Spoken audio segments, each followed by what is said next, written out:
सोचिए, एक ही इंसान बनाने वाला भी हो और बिगाड़ने वाला भी। एक ऐसा आदमी जिसने आज के बॉम्बे स्टॉक एक्सचेंज की नींव रखी और फिर उसी को लगभग तबाह कर दिया। जी हाँ, ये प्रेमचंद रॉयचंद की कहानी है। एक ऐसी कहानी जो विरोधाभासों से भरी पड़ी है। तो चलिए आज इसी दास्तान की तह तक चलते हैं। अच्छा, जब भी हम मार्केट क्रैश की बात करते हैं तो दिमाग में क्या आता है? शायद हर्षद मेहता स्कैम या 2008 का ग्लोबल संकट। पर क्या हो अगर हम कहें कि भारत का सबसे बड़ा, सबसे विनाशकारी क्रैश तो इनसे बहुत बहुत पहले हो चुका था। जरा इन आंकड़ों पर एक नजर डालिए, ये आपको हैरान कर देंगे। देखिए, 1992 में हर्षद मेहता घोटाले ने बाजार को करीब 50% गिरा दिया था, जो अपने आप में बहुत बड़ी बात थी। लेकिन 1865 में जो हुआ वो तो कल्पना से भी परे था। बाजार सिर्फ कुछ महीनों के अंदर 80% तक टूट गया था। मतलब आधुनिक भारत के किसी भी क्रैश से कहीं ज्यादा बड़ी तबाही। और इस तबाही के सेंटर में थे प्रेमचंद रॉयचंद। जी हाँ, वही इंसान जिसने भारत के स्टॉक मार्केट की नींव रखी और वही जिसने उसे मिटाने में कोई कसर नहीं छोड़ी। यही तो उनकी कहानी का सबसे बड़ा विरोधाभास है और इसी वजह से ये इतनी दिलचस्प भी है। तो सवाल ये है कि आखिर ये प्रेमचंद रॉयचंद थे कौन और वो इतने ताकतवर बने कैसे? देखिए, उनकी शुरुआत तो एक आम ब्रोकर के तौर पर हुई थी, लेकिन उनमें कुछ बातें ऐसी थीं जो उन्हें भीड़ से बिल्कुल अलग करती थीं। चलिए देखते हैं कि कैसे वो एक ब्रोकर से भारत के पहले बिग बुल बन गए। यूँ समझिए कि उनके पास सफलता का पूरा पैकेज था। वो चालाक थे, बातों के धनी थे और लोगों की नब्ज पकड़ना जानते थे। लेकिन उनका जो असली हथियार था ना, वो थी उनकी अंग्रेजी शिक्षा।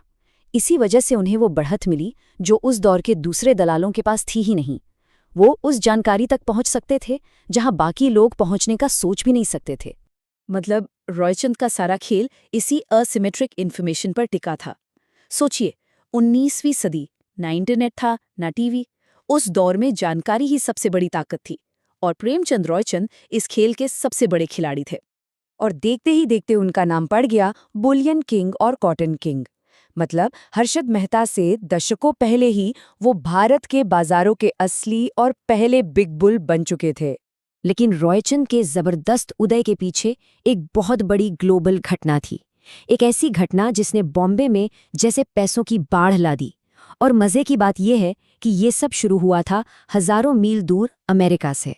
इस टाइमलाइन को देखिए, सब साफ हो जाएगा। 1861 में अमेरिका में सिविल वॉर शुरू हुआ तो ब्रिटेन की मिलों को कपास मिलना बंद हो गया। उन्होंने मुंह फेरा भारत की तरफ। अगले 4 साल बॉम्बे के लिए एक सपने जैसे थे। शहर में सचमुच पैसा बरस रहा था। लेकिन जैसे ही 1865 में जंग खत्म हुई, कपास का ये बुलबुला भी फूट गया। अंदाजा लगा सकते हैं कि उन 4 सालों में भारत से कितना कपास एक्सपोर्ट हुआ था? 80 मिलियन पाउंड। उस जमाने के हिसाब से ये एक ख्वाबों ख्यालों वाली रकम थी। और इसी पैसे ने बॉम्बे में सट्टेबाजी के एक ऐसे पागलपन को जन्म दिया जो पहले कभी किसी ने नहीं देखा था। और इसी पागलपन के बीच में रॉयचंद ने अपना खेल शुरू किया। वो बैंक ऑफ बॉम्बे में अपनी पहुंच का इस्तेमाल करके मोटा कर्ज उठाते, फिर उसी पैसे को अपनी ही कागजी कंपनियों में लगा देते और फिर अपनी इज्जत और नाम का इस्तेमाल करके आम लोगों को उन कंपनियों में पैसा लगाने के लिए तैयार कर लेते थे। और इसका नतीजा, उनकी एक कंपनी थी बैक बे रिक्लेमेशन कंपनी। उसका 5,000 रुपए का एक शेयर लोगों को 21,500 रुपए का मुनाफा दे रहा था। सोचिए, बस इसी तरह के मुनाफे ने लोगों को अंधा कर दिया था। हर कोई रातों रात अमीर बनना चाहता था और कोई सवाल नहीं पूछ रहा था। लेकिन कहते हैं ना, हर पार्टी कभी ना कभी खत्म होती है।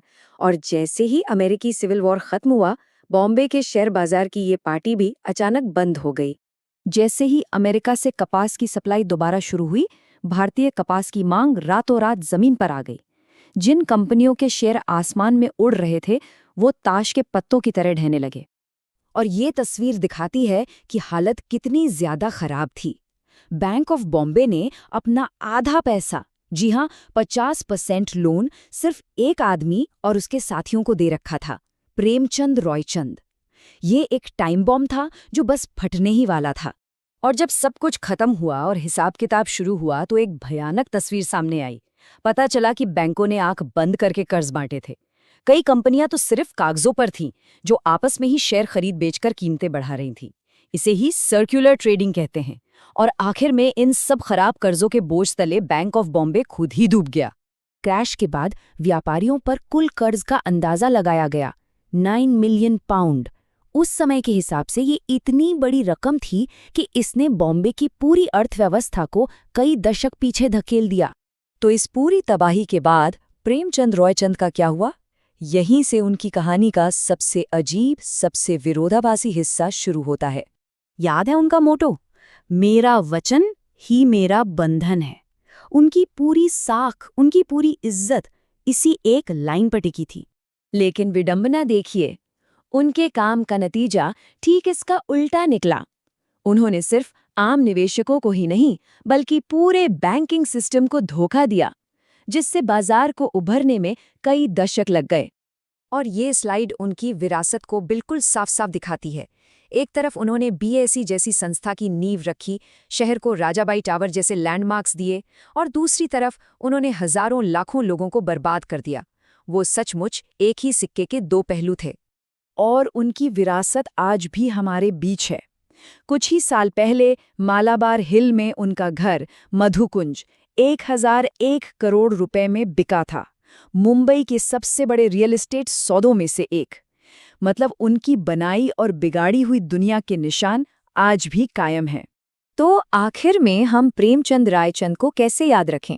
क्या वो एक विजनरी थे जिन्होंने भारत के फाइनेंशियल भविष्य की नींव रखी, या फिर एक लापरवाह जुआरी जिसने लालच में सब कुछ दांव पर लगा दिया?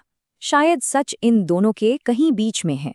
और शायद यही वजह है कि उनकी कहानी आज भी हमें इतना आकर्षित करती है।